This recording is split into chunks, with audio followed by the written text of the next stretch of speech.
Bismillahirrahmanirrahim. Bismillahirrahmanirrahim. Assalamualaikum warahmatullahi wabarakatuh. Syukur alhamdulillah kita masih diberikan kesempatan dan dipertemukan kembali di channel ini.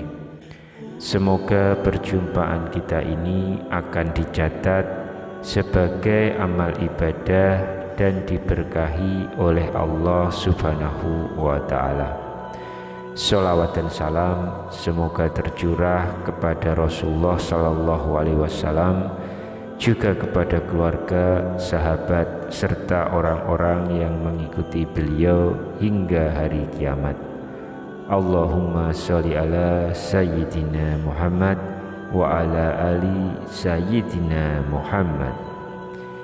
Harapan dan doa saya untuk sahabat-sahabat semua, semoga Allah selalu memberikan kesehatan lahir maupun batin, dilapangkan rezekinya, dimudahkan dalam segala urusan, dipanjangkan umurnya, dan dijaga setiap waktunya selalu dalam kebaikan, baik di dunia, baik di akhirat. Amin ya rabbal alamin.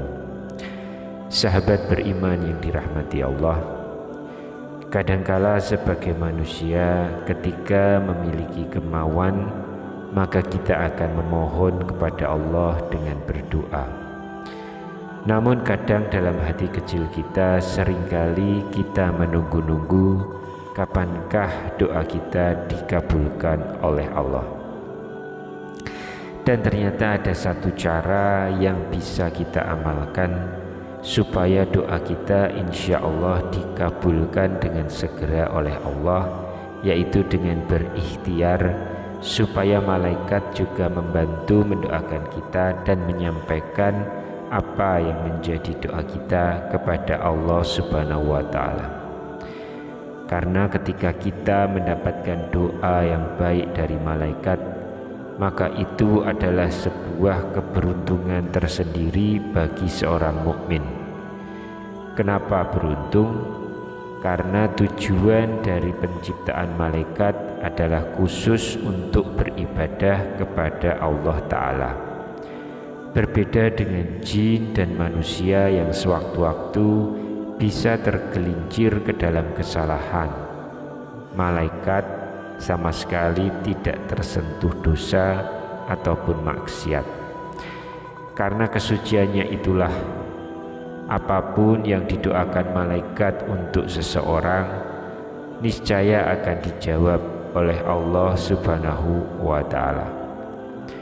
Dan berikut ini adalah orang-orang yang beruntung karena selalu didoakan malaikat, yaitu yang pertama, orang yang tidur dalam keadaan berwudu. Hendaklah sebisa mungkin kita menyempatkan waktu sebelum tidur bersuci atau berwudu terlebih dahulu supaya didoakan oleh malaikat. Rasulullah bersabda dalam hadis yang diriwayatkan Abdullah bin Umar radhiyallahu an, dikatakan Rasulullah Shallallahu Alaihi Wasallam bersabda, siapa yang tidur dalam keadaan suci, malaikat akan bersamanya di dalam pakaiannya. Ia tidak akan bangun hingga malaikat berdoa, ya Allah, ampunilah hamba-Mu si fulan karena tidur dalam keadaan suci. Hadis riwayat At-Tabrani. Kemudian yang kedua adalah orang yang duduk menunggu waktu sholat. Sebagaimana dalam sebuah hadis Rasulullah bersabda yang artinya, tidaklah salah seorang di antara kalian yang duduk menunggu sholat selama ia berada dalam keadaan suci, kecuali para malaikat akan mendoakannya, ya Allah ampunilah ia, ya Allah sayangilah ia. Hadis riwayat Imam Muslim. Kemudian yang ketiga adalah orang-orang yang berada di shaf barisan depan saat sholat berjamaah. Dalam sebuah hadis disampaikan Rasulullah bersabda, sesungguhnya Allah dan para malaikatnya bersolawat kepada orang-orang yang berada pada shaf-shaf terdepan. Hadis riwayat Imam Abu Dawud. Kemudian yang keempat adalah orang yang menyambung shaf sholat berjamaah, jadi tidak membiarkan kosong di dalam shaf. Dalam sebuah hadis Rasulullah bersabda, sesungguhnya Allah dan para malaikat selalu bersolawat kepada orang-orang yang menyambung shaf-shaf. Hadis riwayat Imam Ibnu Majah. Kemudian yang kelima adalah orang yang mengucapkan amin setelah imam membacakan surat Al-Fatihah. Jadi ada sebuah hadis di mana Rasulullah juga bersabda, jika seorang imam membaca ghairil maghdubi alaihim waladdallin, maka ucapkan oleh kalian amin. Karena barang siapa ucapannya itu bertepatan dengan ucapan malaikat, maka ia akan diampuni dosanya yang masa lalu. Hadis riwayat Imam Bukhari dari Abu Hurairah. Kemudian yang keenam adalah orang yang duduk di tempat sholatnya setelah melakukan sholat. Hadis yang bisa kita anut mengenai hal ini adalah Rasulullah bersabda, para malaikat akan selalu bersolawat atau berdoa kepada salah satu di antara kalian selama ia ada di dalam tempat sholat di mana ia melakukan sholat, selama ia belum batal wudunya. Para malaikat berkata, ya Allah, ampunilah dan sayangilah ia.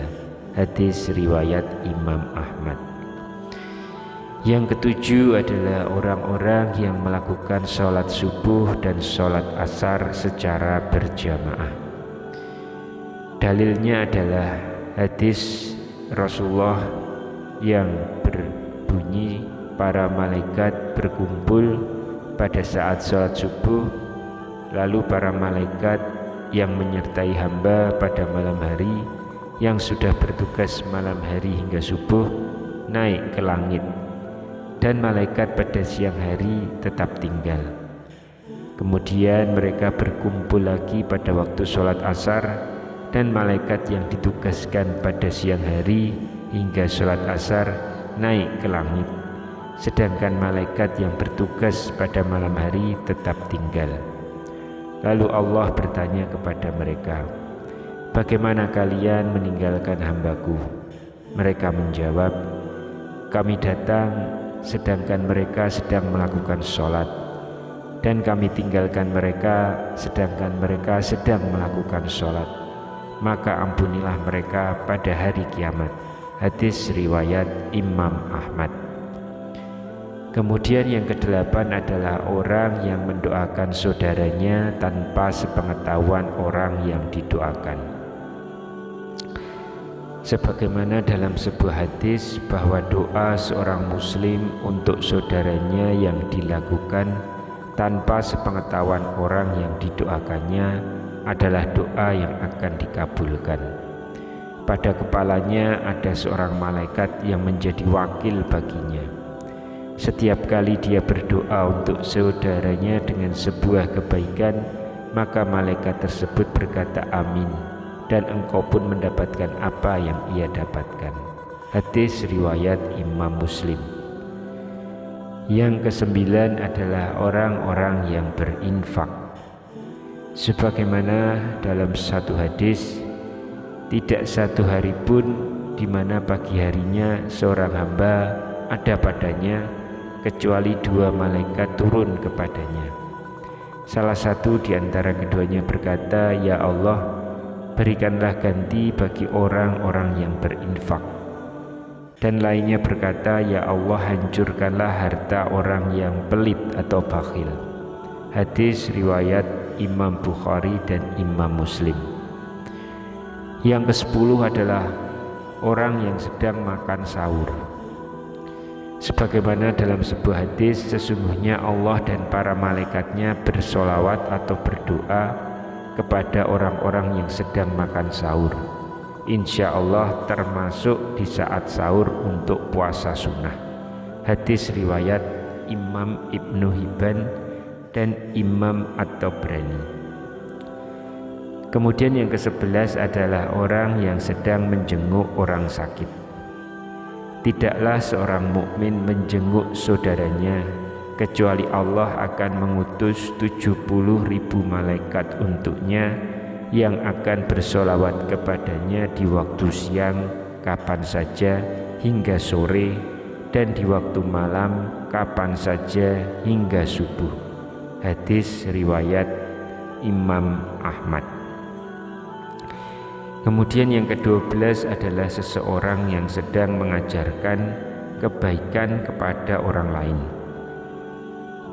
Keutamaan seorang alim atas seorang ahli ibadah bagaikan keutamaanku atas seorang yang paling rendah di antara kalian.